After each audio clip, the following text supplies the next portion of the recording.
I made a video called Betrayal, and if you know my history, you know how that went down in 2012. I was a political prisoner, and my family betrayed me and tried to help the police.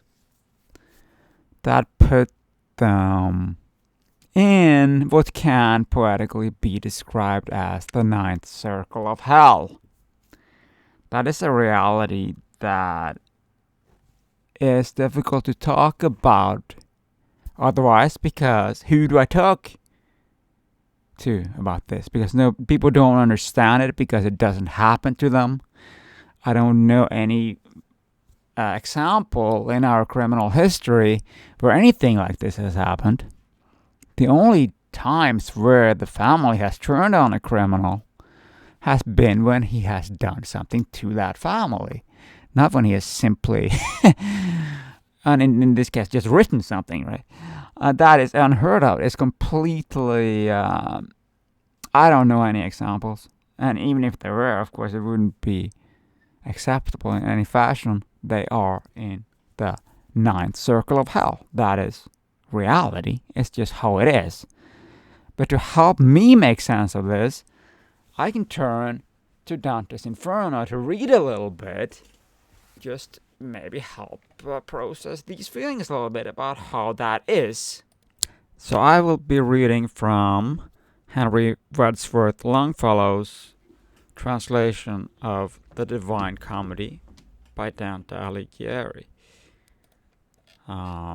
So we jump into the Canto 32 about the ninth circle, where traitors are put. If I had rhymes both rough and stridulous, as were appropriate to the dismal hole down upon which thrust all the other rocks, I would press out the juice of my conception more fully. But because I have them not without fear I bring myself to speak. For 'tis no enterprise to take in jest, to sketch the bottom of all the universe, nor for a tongue that cries Mama and Babbo. But may those ladies help this verse of mine, who helped Amphion in enclosing Thebes, that from the fact the word be not diverse.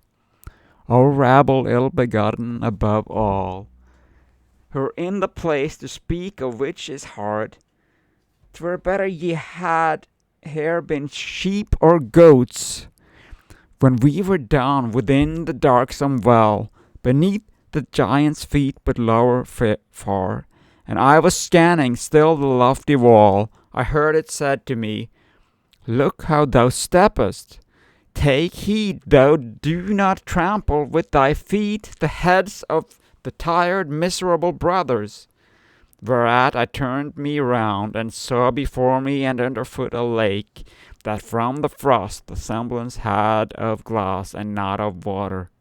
So thick a veil ne'er made upon its current in winter time Danube in Austria, nor there beneath the frigid sky the dawn, as there was here, so that if Tambernich had fallen upon it, or Pietrapana, e'en at the edge 'twould not have given a creak. And as to croak the frog doth place himself with muzzle out of water, when is dreaming of gleaning oftentimes the peasant girl, livid as far down as where shame appears, where the disconsolate shades within the eyes setting their teeth unto the note of storks. Each one his countenance held downward bent, from mouth the cold, from eyes the doleful heart among them witness of itself procures. When round about me somewhat I had looked, I downward turned me, and saw two so close, the hair upon their heads together mingled. Ye who so strain your breasts together, tell me, I said, who are you? And they bent their necks, and when to me their faces they had lifted, their eyes, which first were only moist within, gushed o'er the eyelids, and the frost congealed the tears between and locked them up again. Clamp never bound together wood with wood so strongly, whereat they, like the he-goats, butted together, so much wrath overcame them. And one who had by reason of the cold lost both his ears, still with his visage downward said, Why dost thou so mirror thyself in us? If thou desire to know who these two are, the valley whence Vicencio descends belonged to them and to their father Albert. They from one body came, and all Cana thou shalt search through, and shalt not find a shade more worthy to be fixed in gelatine. Not he in whom were broken breast and shadow at one and the same blow by Arthur's hand, Focaccia not he who me encumbers so with his head I see no farther forward, and bore the name of Cecil Mascheroni. Well knowest thou who he was, if thou art Tuscan, and that thou put me not to further speech. Know that I, Camicion de Pazzi, was, and wait Carolino to exonerate me. Then I beheld 1,000 faces, made purple with cold, whence o'er me came a shudder, and evermore will come at frozen ponds. And while we were advancing towards the middle, where everything of weight unites together, and I was shivering in the eternal shade, whether 'twere will or destiny or chance, I know not, but in walking among the heads I struck my foot hard in the face of one. Weeping he growled, Why dost thou trample me, unless thou comest to increase the vengeance of Montperti? Why dost thou molest me? And I, my master, now wait here for me, that I through him may issue from a doubt. Then thou mayst hurry me as thou shalt wish. The leader stopped, and to that one I said, who was blaspheming vehemently still, Who art thou, and thus reprehendest others? No, who art thou that goest through Antenora smiting? Replied he, Other people's cheeks, so that if thou wert living, 'twere too much. Living am I, and dear to thee it may be, was my response. If thou demandest fame, that mid the others notes thy name I place, and he to me for their reverse I long. Take thyself hence, and give me no more trouble, for ill thou knowest no flatter in this hollow. Then by the scalp behind I seized upon him, and said, It must needs be thou, name thyself, and not a hair remain upon the hair. Whence he to me, Thou strip off my hair, I will not tell thee who I am, nor show thee if on my head 1,000 times thou fall. I had his hair in hand already twisted, and more than one shock of it pulled out. He barking with his eyes held firmly down, he cried another, What doth ail thee, Bacca?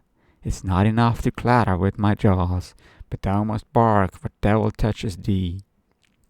No, said I care not to have thee speak, accursed traitor, for unto thy shame I will report of thee voracious news. Begone, replied he, and tell what thou wilt, but be not silent if thou issue hence of him who had just now his tongue so prompt. He weepeth, here the silver of the French I saw, thus canst thou phrase it, him of Duera, there, where the sinners stand out in the cold. If thou shouldst question be who else was there, thou hadst beside thee him of Beccaria, of whom the gorget Florence slit asunder.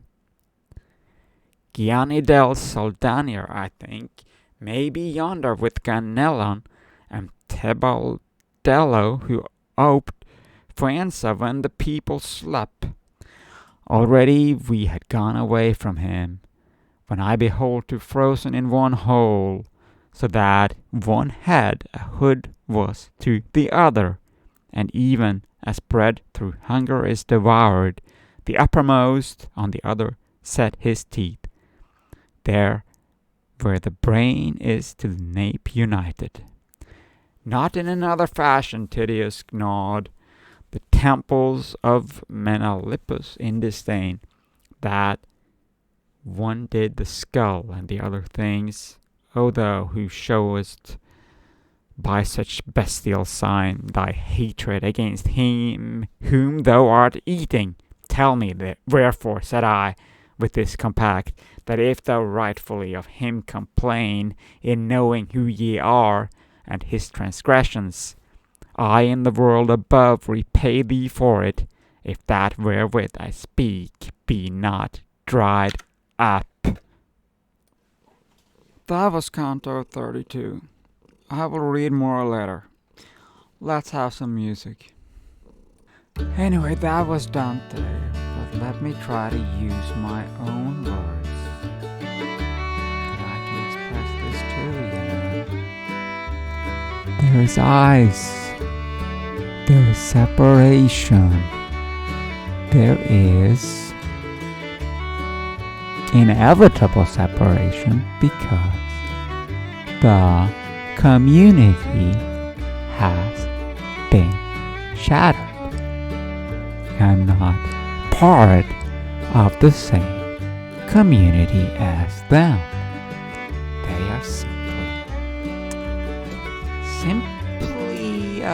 they don't speak the same language as me.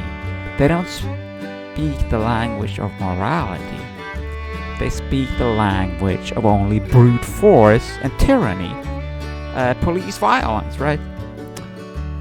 They only see the world in black and white, that they are always right and everybody else is sick. If you disagree, then you're simply sick and you can be forced to change your mind. Which of course is bullshit. It can't happen. It doesn't work that way. But that is the only language that they speak. So there is no fellowship, no family anymore, right?